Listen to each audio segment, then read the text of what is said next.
So after washing your neem leaves, your fresh neem leaves, drain them so that the excess water would be removed.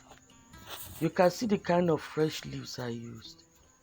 The flowers are still intact in them and they are rich in the seeds. Especially, I don't joke with these seeds because they are rich in oils and nutrients. Then you now spread it out thinly on a clean surface. Don't jam pack them together, if not they'll get hot and turn brown. Some will even start getting rotten on the ground, especially if you're using such a high amount of neem leaves. You spread evenly. This is not the one that you spread indoors because it might not have enough air and sunlight to dry it. You can dry it for 1 or 2 days outside to remove the excess water and to dehydrate it initially.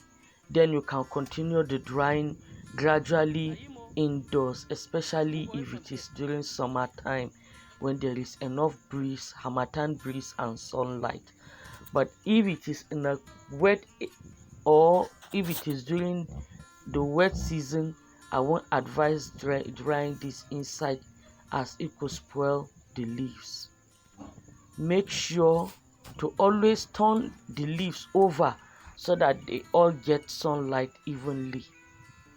After some few days, you find out that your leaves become a little bit brown. They start becoming dry, or let me say they become drier.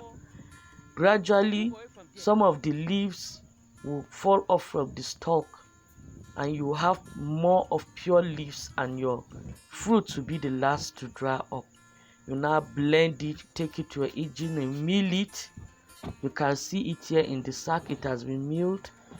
They should mill it for you very smoothly. You can see my own. This milling is very smooth. Okay, you mill it, then you bring it back home.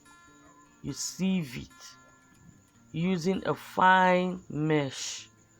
You sieve it using a fine mesh. Then after you finish that, you remove the chaff and separate the chaff. You will see that in my own, the chaff wasn't that much because I made sure to insist they mill it for me smoothly. You can see how smooth. This one has not been sieved though, but you can see how smooth it is.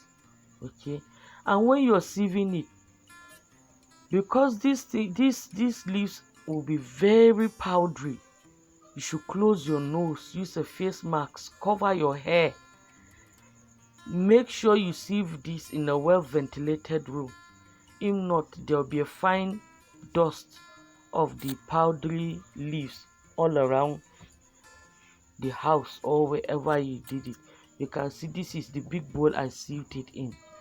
You can see the quantity is much. This is about 36 kilograms. You can see how everywhere. See my hair, see my face. I'm using a face mask. I removed my hair tie so that you'll be able to see some parts of my hair that were out. You can see the deposit of the fine powder on it. That's to show you how fine the powder is. So when you're doing this, especially if your powder is fine, you can see my skin, especially if the powder is fine, make sure that you cover your nose and your hair and you open the windows.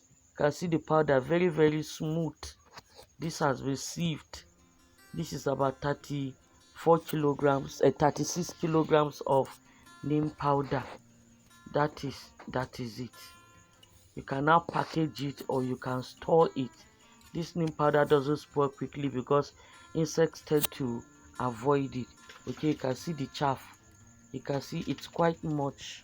You can see the chaff. You now dry it, package it. I've put it back into the sack now. I'm going to tie it up and send it over. This was made for a client. This will be sent to Mozambique. So this is how easy it is to make your homemade neem powder. If you're making a small quantity, it's quite easier because with it you can easily sun dry in the room and use a blender. But if you're using a large, if you're making a large quantity, you have to actually dry it outdoors.